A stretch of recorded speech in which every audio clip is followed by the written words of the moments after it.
juntos em ti nós cantaremos a tua paz.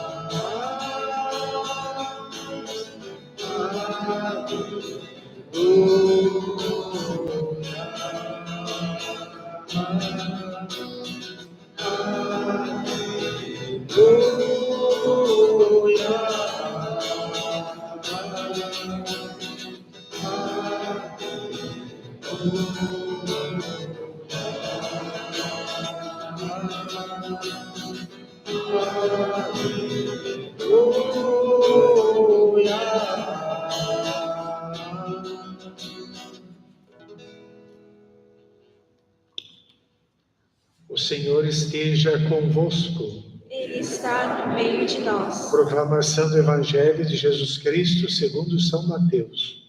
Glória a vós, Senhor. Naquele tempo, vendo Jesus as multidões, subiu ao monte e sentou-se. Os discípulos aproximaram-se e Jesus começou a ensiná-los. Bem-aventurados os pobres em espírito, porque deles é o reino dos céus.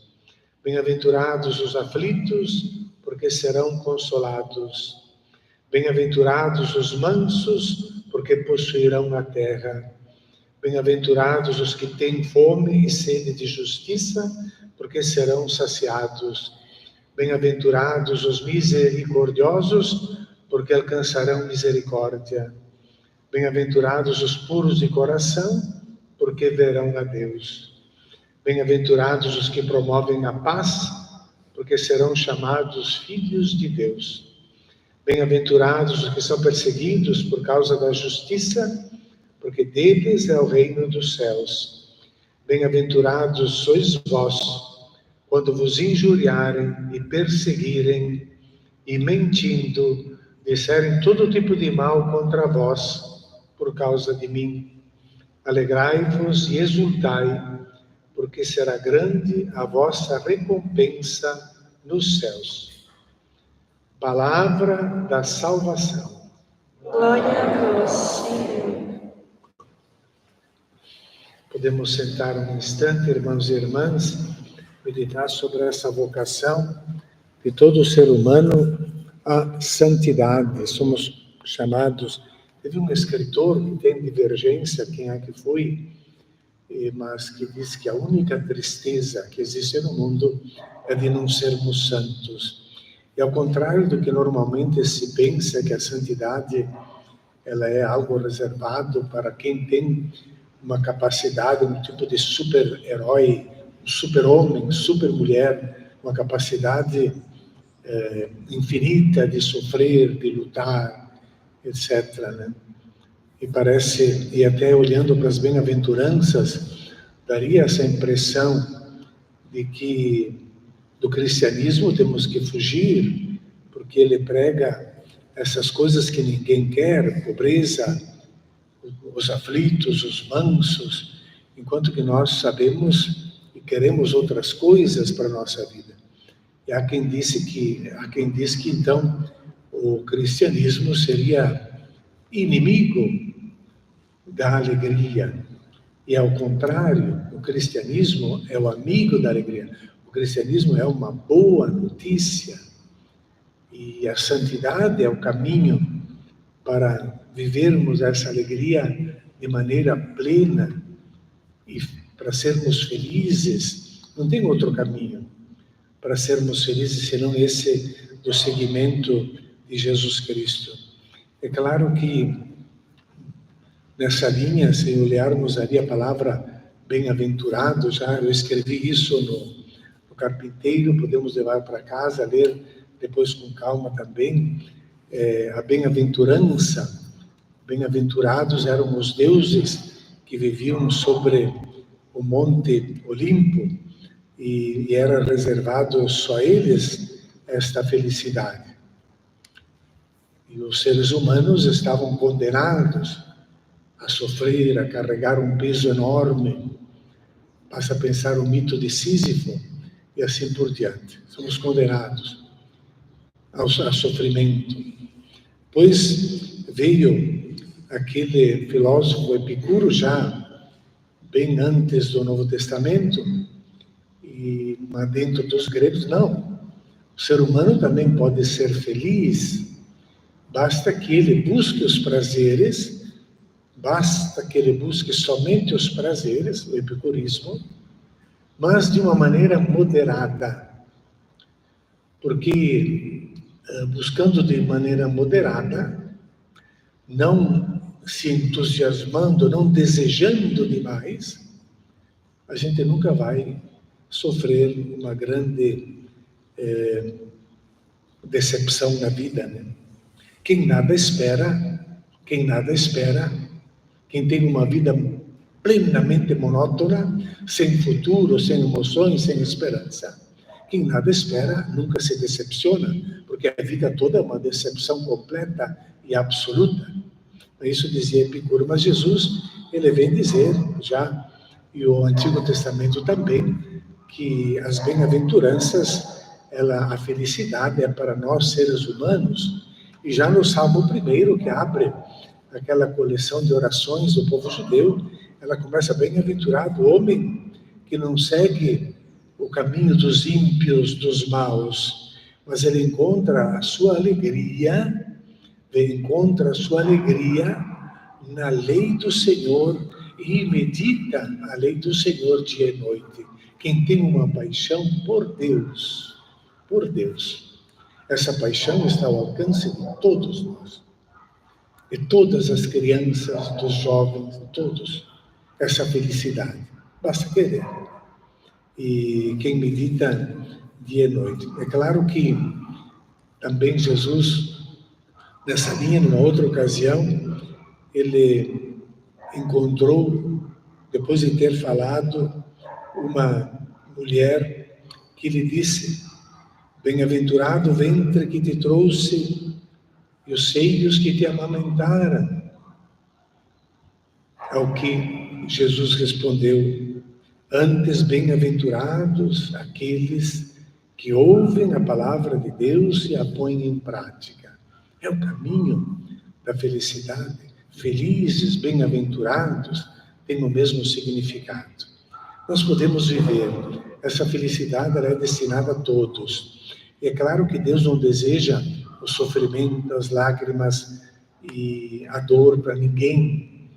E por que então nós vamos ver essas bem-aventuranças que propõem isso? É a maneira, nas bem-aventuranças, nós vamos encontrar o modo como Jesus Cristo viveu a plenitude da vida. Na pobreza, na dedicação ao Pai. Mas se nós pensarmos só numa bem-aventurança aqui, por exemplo, bem-aventurados os aflitos, porque serão consolados. Por quê bem-aventurado? Por que é feliz o aflito? A aflição traz felicidade? Não, a aflição é uma dor, é uma angústia, é um sofrimento. Então, que aflição é esta que Jesus está falando? É a aflição daquele que não fica indiferente quando o reino de Deus começa a sair do horizonte das pessoas. Aí ele fica aflito. A aflição de ver tantas pessoas que se perdem. Não pode ficar indiferente, porque ele zela pelo bem, pela felicidade de todos. Uma mãe que vê o seu filho começando um mau caminho, pode ficar tranquila e feliz, vai estar aflita, e ela será consolada, porque ela tem sentimentos, ela não é uma pedra, ela não é indiferente, ela não é um poço de egoísmo, que só pensa em si e os outros que se danem. Elas serão consoladas pelo próprio Deus. Ou também, a terceira, bem-aventurados os que choram. Os que choram. Né? Por que as lágrimas, então, eles são fonte de felicidade? As lágrimas. Jesus também chorou, porque quando ele viu a cidade de Jerusalém completamente à vista a proposta de Deus, a aliança que tinha sido estabelecida, ele chora, porque uma cidade vai se perder. É esse sentimento de bondade que habita o coração e que nos torna mais humanos e nos torna iguais a Deus, que nos torna felizes, é isso. Coitado daquele que não tem nenhuma preocupação, nenhuma lágrima, porque é duro como uma pedra. Esse está no caminho da infelicidade, né?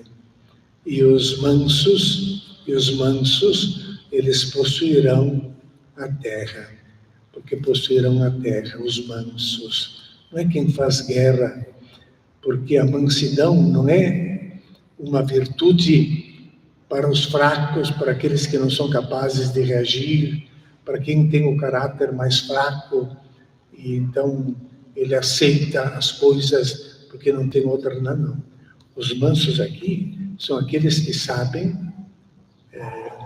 não perder a esperança e a firmeza diante das agressões que sofrem.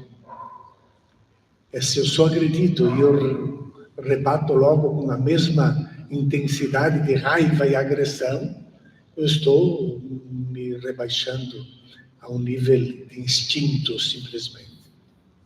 Manso é aquele que é capaz de compreender a situação e esperar um momento com maturidade para enfrentar a situação.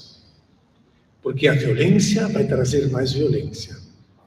Há ainda aqueles que acham que precisa fazer guerra para destruir inimigos. Isso só cria mais guerras.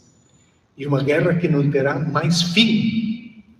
E tem a imprensa mundial que aplaude a guerra. E nem chamam de exército, chamam de força de defesa. Mas que força de defesa? Então, sem essa capacidade de diálogo, de não baixar o nível, de superar a violência, a terra não vai encontrar paz, e quem vai ficar feliz são, como diz o Papa Francisco, aqueles que estão enriquecendo com as armas, vendendo armas. Por isso é bem interessante os que promovem a paz. Então, nós temos que trabalhar, rezar, nos empenhar pela paz no mundo, porque quem trabalha pela paz, quem promove a paz, estes são de fato os filhos de Deus. Quem apoia e promove guerras não são filhos de Deus, podem ser filhos do demônio, mas não de Deus, porque Deus quer a paz, porque todos somos filhos de Deus. Que nós possamos então entusiasmar o nosso coração nesse caminho da santidade, porque esse é o caminho da vida e da felicidade.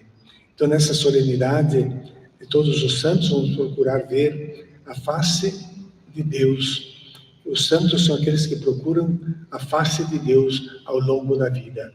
E somos todos nós uma multidão, que já no Apocalipse, isso é uma multidão infinita. 144 mil, 12 vezes 12 vezes 1000. É toda a humanidade, ela é convocada, é chamada, e o Apocalipse os elenca ali, aqueles que são os salvados por Deus, os salvos por Deus. E só para pegar uma frase aqui do Apocalipse, a primeira, João viu um outro anjo, toda uma linguagem simbólica. O Apocalipse são todas as palavras, números e figuras, são símbolos de uma outra realidade. João viu um outro anjo que subia do lado onde nasce o sol. Um anjo é um mensageiro de Deus. Do lado onde nasce o sol é do Oriente, é onde nasce o sol. O sol é a fonte da vida, é de onde vem de Deus. Nossa Senhora está revestida de sol, porque ela está na esfera do divino. Então esse anjo vem de Deus. E ele trazia a marca do Deus vivo. Ele trazia a marca de Deus, ele é enviado por Deus, e ele vem para gritar em voz alta aos 4 anjos que tinham sido encarregados de destruir a terra. 4 é o número da criação, por causa dos 4 pontos cardeais. 4 anjos encarregados de destruir a terra, o mar e até dizendo-lhes: não façais mal à terra, nem ao mar, nem às árvores, até que tenhamos marcado na fronte os servos de nosso Deus, os santos. Marcado no caminho de Cristo, 144, a humanidade que deve ser salva por Deus. Que essa festa dos santos possa incluir também tantos, não só os canonizados, mas também aqueles que viveram na santidade, que são tantos que nós conhecemos também, viveram o dia a dia, pessoas que fizeram o bem. Ser santo é ter um coração bom para construir neste mundo o reino de Deus. Que eles lá do céu intercedam por nós todos. Fiquemos de pé e renovemos a nossa fé quando a gente vai falar da comunhão dos santos. Nós estamos nessa comunhão. Creio em Deus Pai Todo-Poderoso, Criador do céu e da terra,